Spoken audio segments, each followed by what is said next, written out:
Okay, hey, welcome to another episode of On the Wrist from Off the Cuff. Today we have a really cool update for you from the brand Hitori Watch Company.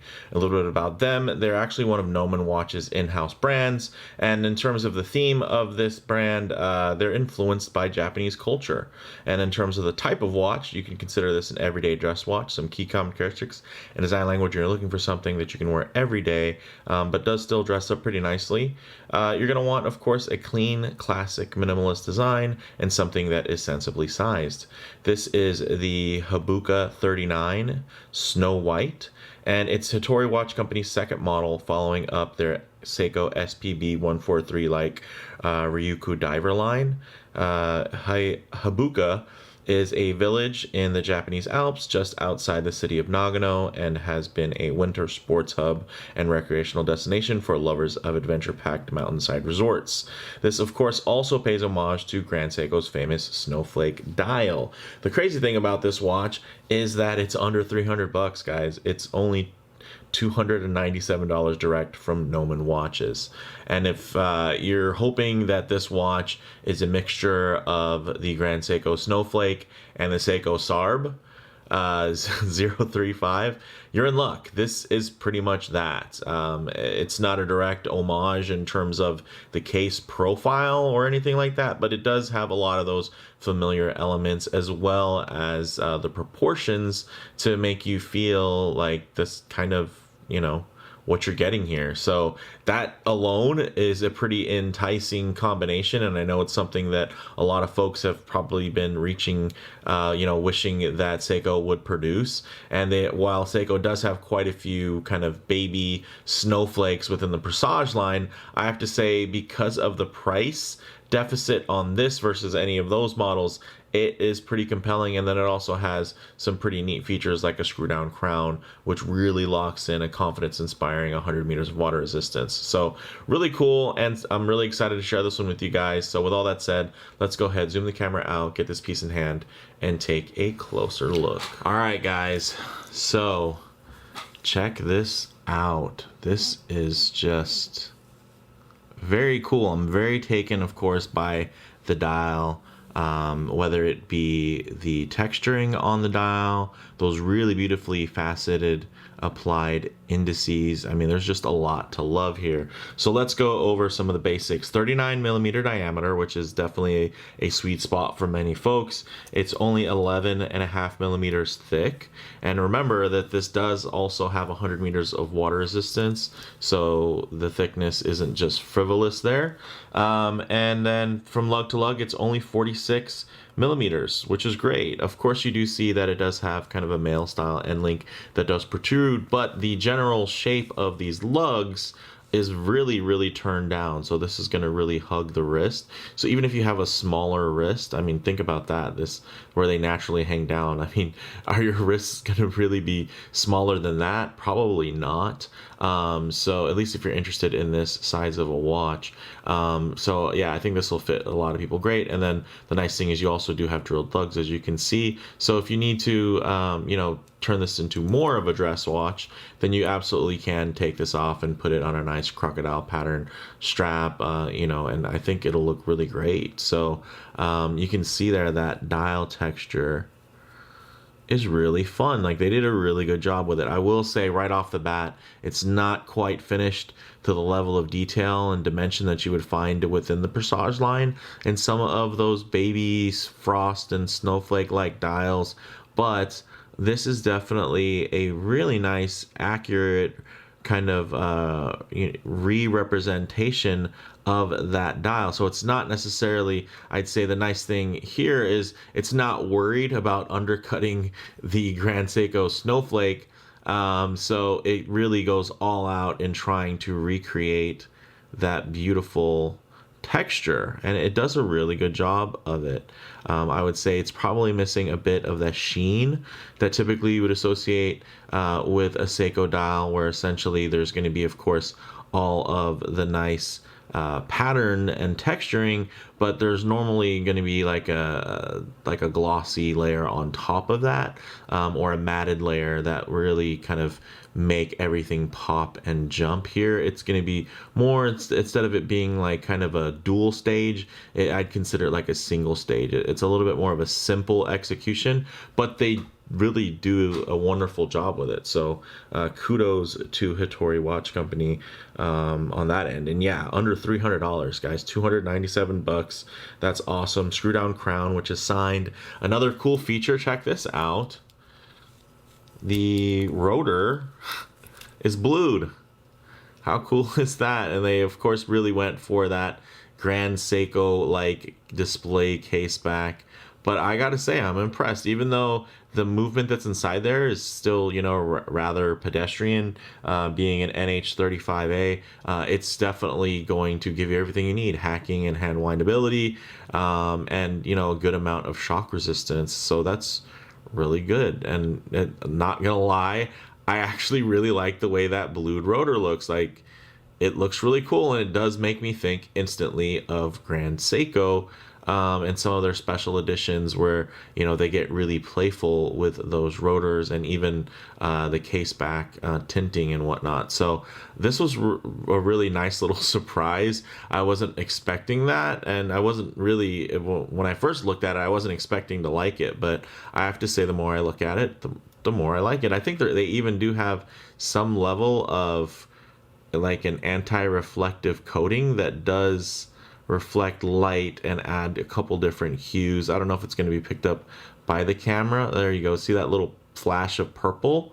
So yeah, they did a little extra there, and I have to say it works. At least it works for me.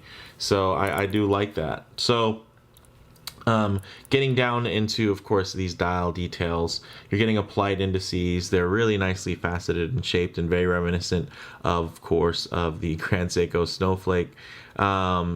But these are actually applied versus, you know, a lot of kind of cheaper Seikos will have raised indices that are punched through the back, versus applied indices. Although within the Presage line, those are all going to be applied. It's just something to note and appreciate that at this price point, you are getting actual applied indices that are actually faceted and polished in a nice way. I mean, it's not by any means to the same craftsmanship of a Grand Seiko or a Presage in terms of the individual finishing of each indice itself. But again, you're not paying those prices at all here. And to the naked eye, these look really fantastic, and you really, it's only until you get really close in on there you realize that they don't have quite the same luster. So I mean, again, for all intents and purposes, at looking at this and passing, it's totally going to be everything that you need. It's not like you're going to look at this and go, oh man, there's all these defects that I want to fix. Not at all. It's just not quite as sharp. It's not poorly done, it's just not quite to that level. So if some of you are really saying, hey, I want that Grand Seiko killer, Grand Seiko fighter, you know, Presage, you know, something that's within that realm, this isn't quite that, from a pure finishing standpoint, but from a design and execution standpoint, I think they really did quite an immaculate job. So one thing also you're noticing is the rehaut has a slight slope to it, so it does make the dial smaller. So for those of you who might think a 39mm watch like this might be a bit too big for you, I will say, because of the smaller diameter dial on here, it definitely is going to wear a little bit smaller visually. And you know, 39mm isn't super wide physically, but I will say that the visual footprint is going to be a little bit tidier than you might expect if a 39mm watch has been a little bit oversized for your smaller wrists. If you have a larger wrist, this will be fine, and if anything, the smaller dial is just going to make it feel a little bit more dressy. The nice thing is you get the dressiness, plus you get the capability, again, screw down crown, which is signed, which, you know, you don't always get with a Seiko when it comes to signed crowns. And then also check out this bracelet. This is where it gets a little bit Sarb like, because look at the bevels on the sides of this 3-link oyster style bracelet, which does taper really nicely. And look at the finish, guys. I mean, look at the finish on the case. Yeah, it's a little murky there from my fingerprints, the oils from the gloves, but you can see the transition between that top satin finish and then the side high polish. Although not Zaratsu level, I mean, my goodness. Let me actually give it a quick wipe off camera for you guys. Bring it back. Get it focused.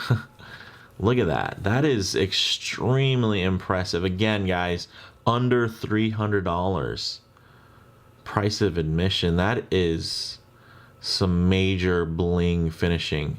And it not only is just the case, it trails down into each link of this really, really well put together bracelet that has screw in links, which is great, right? And then you're also getting a more sporty clasp, but I think that's fine considering you do have 100 meters of water resistance. You're getting that kind of V-buckle style here. But yeah, this has a screw down crown and it's more of an everyday piece. Sure, they could have went with something, you know, more like a butterfly style, but here you're, with those manual micro adjust holds, you're going to be able to really dial in the size and you don't have to worry about any half links or anything like that. So it works for me. Nicely signed here, guys. And then it has a really great taper on here that tapers down to 16 millimeters. So it's a really elegant taper, and it just almost has, I guess you could say, like an Oyster Perpetual kind of silhouette to it, right?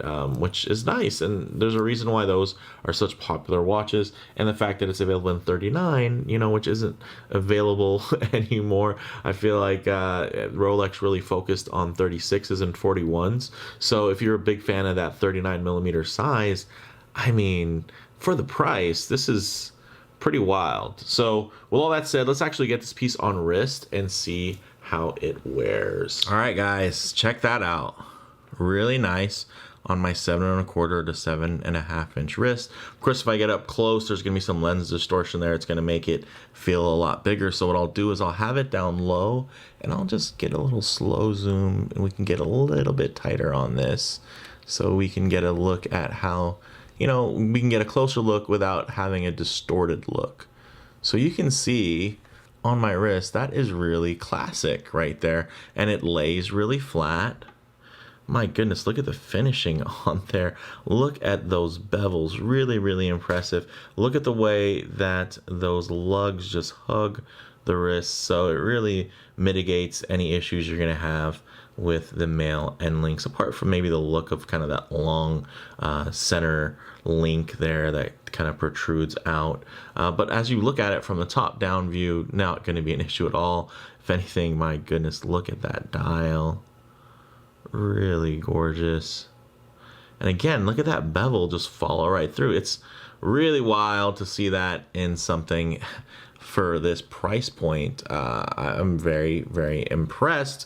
And they could have easily charged more for this one, especially considering you're getting that extra bit of water resistance. You know, this kind of can fall more into like an adventure, everyday adventure type watch. And then it just also has, of course, that great inspiration from nature with the snowflake style dial. So really, really beautiful, guys. And you can see just wears very, very nice.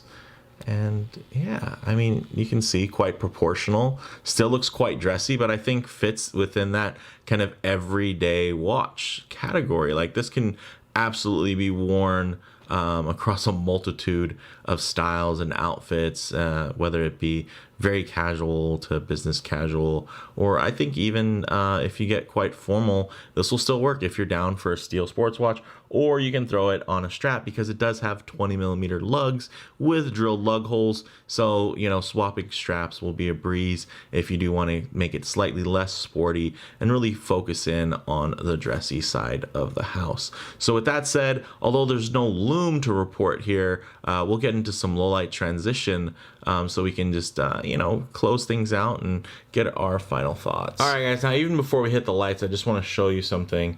I'm going to put my hand here in the way And look how much light play there is, even under the studio lights. Look at the difference it makes on noticing all of the little ridges and fine details on that dial that can, it can get a little bit washed out. So that's kind of the point of this, way that I close out my videos, is to get some low light, so some less than optimal lighting here. So let's do that. I've already got my little side light there, and you can see in less than perfect lighting it still is quite readable, because you're getting that high contrast of that white dial with the really reflective and faceted high polished indices and hands. But they're going to catch light, and they're going to play with light and reflect it back. You can see there's a touch of a little bit of a glossiness to the dial. I would think in future iterations I'd love to see it with just a touch more of a matte finish, just to really kind of key in to that snowflake-like texture. But look at that. That is just a good looking watch. You do get, of course, I didn't even mention, you get that blued seconds hand. It's not thermally blued, but honestly, within the Presage line, you're typically not going to get thermally blued either, unless it's more of like an upper end special edition. Typically, they're going to have like a bit of a lacquery blue finish, and this is similar to that lacquery blue finish as I try to bring that out. And look at the dial. So it's nice to see the way the light is just gliding over the brushing on here. You can see very nice and uniform, and then the luster on and the deep reflectivity of the high polished sections really shines. No pun intended. You can see really great, even the reflection coming off of the case side there, as it reflects off of the background. Very, very nice. So this is just a really handsome piece, and I don't know, that's what you should probably expect considering what it is. And let me see if I can, as I get my closing thoughts together here, I'm just gonna try to put a little border here so you guys can get a better look at that fantastic there we go, of that dial texturing there. So yeah, closing thoughts, guys, on the wrist. I feel like this is really within that Goldilocks proportion.